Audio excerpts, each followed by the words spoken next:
and that we did good in the world. The good is being negated. Barry, what's happening to that exceptionalism idea? Complacency.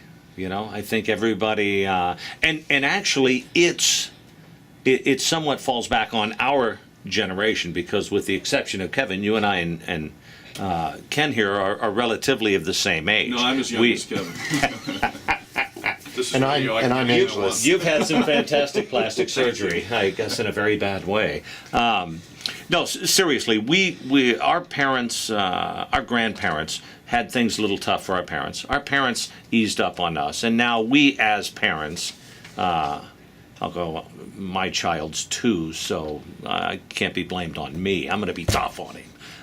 We've lightened up on our children, so they are now in this, and now they're having children, and they're going even easier.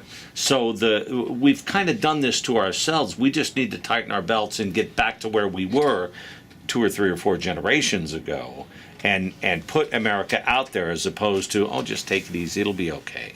Well, I don't know that it's necessary. I mean, that's part of it, but I just think there's been a couple of generations of downplaying what America has done and apologizing for what America has done, negating the good, playing up the bad,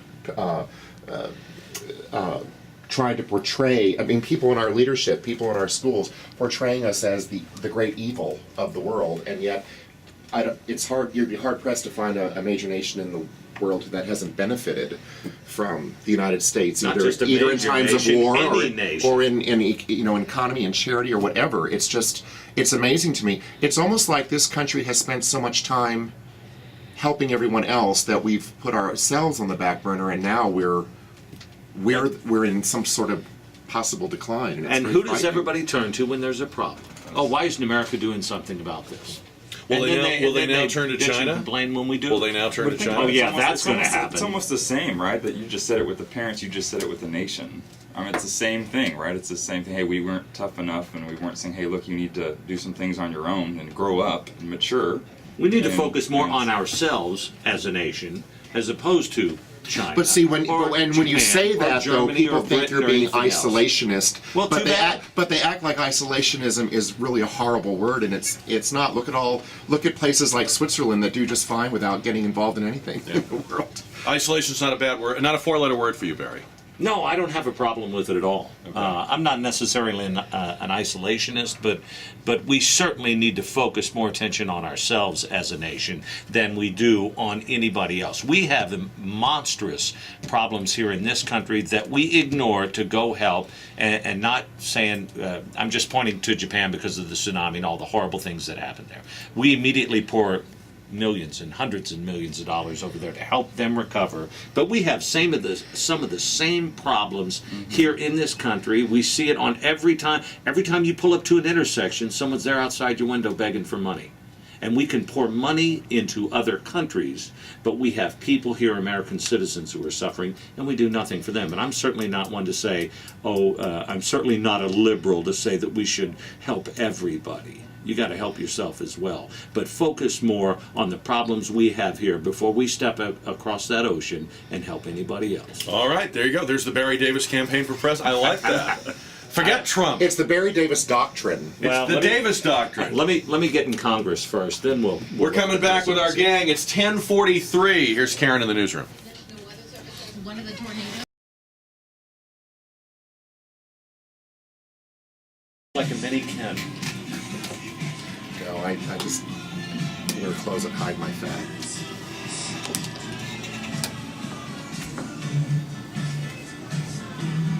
I remember this group. Is this ELO? 10:48 on News Talk 550 KTSA. Gang of 4 for a Friday. Wrapping up the month and the week with our gang today. Ken's 5 newsman Barry Davis. Former El Rey Feo PR Royal Media Advisor. That was my title. Royal Media Advisor. I have a sash that says it. Thanks for not wearing your sash, Ken. Ken Slavin is here, and Kevin Joyce, Fractals.tv. A pastor without a brick and mortar church, but with lots of people meeting all over the place. And so maybe for people that are starting to think that their church is a little too into, paying the bills or making the budget, none of that, right? Right. All right. Do you pass the collection plate or? Yeah, we actually have. It's pretty cool. They We have give PayPal. they give online actually, and Get what's out. cool See? is and most of the majority of the money actually goes. The groups decide what they're doing with the money to help the community. Yeah. I think this is fabulous. I mean, have you gotten the media attention you should be getting? This is a wonderful thing. Hire Ken. Yeah. Actually, No, seriously, this is like this is like that's it. It really actually, is. it sounds to me more like the early Christian church Yeah, because it wasn't that's a good about point. it wasn't about a building. It was about the community. I mean, you learn that in the early studying the early followers of Jesus Christ with the Christian movement. Yeah, I may have to have you on my show. I think business We'll do cards are about to be something on exchanged. Ken's on it. Here comes the business card case. Not even waiting till we get the show. Just what is going on here? All right. Speaking of aid and who's helping who, Governor Perry was in town yesterday, and he was at a meeting of emergency management people complaining. The governor was that he asked for federal disaster relief 2 weeks ago for the wildfire-stricken portions of Texas. Hasn't even heard back. Says Alabama has a tornado, and right away they're getting aid. Is the governor right, or is he playing politics, or is Obama playing politics with Texas because it's a red state? What's going on here? Well, I think you have to look at it in perspective, not to lessen the damage or the people who lost their homes, buildings, whatever. 257, whatever it is, people didn't die. The number of homes weren't destroyed. Those that did lose their home, it doesn't lessen that for them, but stinks of politics to me. On whose part? Well, Perry's. So you can't compare, in other words, No, Alabama to the Texas wildfires. And I agree not with to you. lessen, I not to agree. lessen it for the people who lost their Right. home out there. But they also deserve help. Absolutely. And so I don't understand how you can. I don't understand how one deserves it and the other doesn't. That does bother Does that me. make sense? Yeah. Yes. Well, now, let me ask you this. Why do we have to have a system where we have to go begging to the federal government for some of our own money I back? actually heard your argument about that early this morning, and I agree. There should be some kind of contingency set up at the state level. I mean, but you mean but like, I'm- you a can't just- rainy day fund? Yeah, no, I mean, like, the rainy day fund. But they're so proud of that. Like, Oh, look what yeah. we did. Yeah, we've got- we collected we won't too use much. it, but- We collected too many taxes, and we couldn't figure out how to spend all Here's of it. an so we have a idea. rainy Give day it back to the people from whom you took But it. seriously, why is it that Texas, which has a wealth of natural and human resources, 25 million people, we have everything you can everything you can possibly dig out of the ground, you can dig out of the ground in Texas.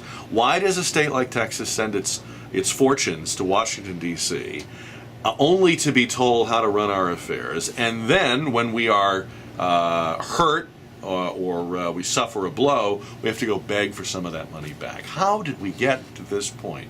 I mean, that's crazy. And the federal government, which doesn't make anything, produce anything, there's no creation of wealth there, gets to husband the Who are money you of all kidding? 50 There've been states. a lot of wealthy people created in Washington. With our money. Yeah. Yeah, but not by making anything, not by inventing anything. Correct. I mean, it's just. I think he's asking the wrong question. He shouldn't be asking, "Please send us our aid." He should be asking, "Why do we send you all our money?" Exactly. That is the point. But you could also make the argument that we sent the money there; it's our money, so give it back when we need it. So I think he has a point there too. I don't Well, we think you can didn't- totally negate that. And you're looking at that in the wrong That's a way as well. tax We didn't- pool that we everyone didn't pays send into, it. and it's supposed to be there to help Americans in any state. We didn't send it. They took it. Well, yes, but the bottom line is it's there to be given back to any state that needs it. If it's going to Alabama, it should be coming to Texas. I mean, Absolutely. the people in Alabama are receiving money that they've paid into the system, so why aren't Texans receiving money that they paid into the What system? if your state receives more than it's paid in? What if you're Is an the- economically depressed state with Even- 20% unemployment? Even given that in the and you're getting disaster in block Alabama, grants for your inner cities and everything else? it doesn't happen. But that anyway. shouldn't have anything to do with a disaster situation. That's more of a long-term issue. But these days everything's a crisis, Ken. Every need is an emergency. Every need's a crisis. Well, Well, it is to there the is a people lot who of are that, affected but by this it. is reality. People Okay. were burned out of homes and people What if were we said this? blown out of homes. What if every state was responsible for its own well-being, but in a time when a state suffered a catastrophic blow, perhaps its neighboring states would come to its assistance? So maybe Alabama would say, "Hey, Mississippi, hey, Florida, hey, why does it have to be we collect all the money in one place? No, I and get by the where- I way, get in where doing you're that, we coming from. lose about a third of it." And then we disperse it back. And then we wonder, is it being dispersed for political reasons? Are presidents favoring states where they can win re-election? I mean, we would not have to wonder that if we didn't put ourselves No, into you're that. right, but there's the immediacy of the problem right now that has to be addressed with whatever system's in place. Right. Well, and I thought it was inartful of him to bring up Alabama because, as you're saying, Barry, I mean, Correct. It is. It's not the time to say, hey, this isn't like a kid envying another kid's toy. Well, see, and it's reminiscent of what he did. What was it last year? Another letter to the He was trying to president give slipped on Obama the a letter about healthcare. and so it sounds it's a little bit tired sounding, but there's a reality there. Has anyone asked what the state of Texas actually has done for the people out in West Texas? I don't know what they're doing for them. Let me ask this question: Do you think Rick Perry is running for president? It certainly wouldn't surprise anyone. I don't think. Would it surprise anyone in this room if he threw his hat in the ring? No. I mean, why wouldn't he, right? I mean, the field's wide open. He's the governor of a big red state.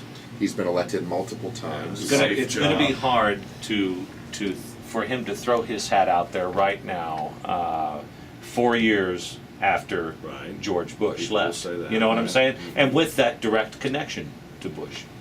What So would it'll be worse? difficult Would at it be best. worse to be a governor of Texas, or would it be worse to be Jeb Bush? Who's got a harder? Well, I think both- Jeb Bush would have a both would names have are a being bigger brought chance. up. Jeb Bush would have a better Oh, chance. I think he would. All right. So the association with Texas is harder to overcome than having the name Bush. What you're doing is you're saying George Bush as an individual as Correct. opposed to Jeb. I think the direct connection Rick Perry to George W. is more negative than the direct connection between Jeb and George and I W. think that's more logical thinking than what people would just associate off the cuff. I'm logical? Yeah, Well, no, I mean, no, that is logical. And I there gotta are write people who would this just say, down. "Ooh, bushy, that's bushy," exact, that's and exactly it can't be a how bushy. I think most people react. Well, and I think, honestly, everybody is tired of Clinton and Bush's in the White House because they've been there for 30 years. Enough.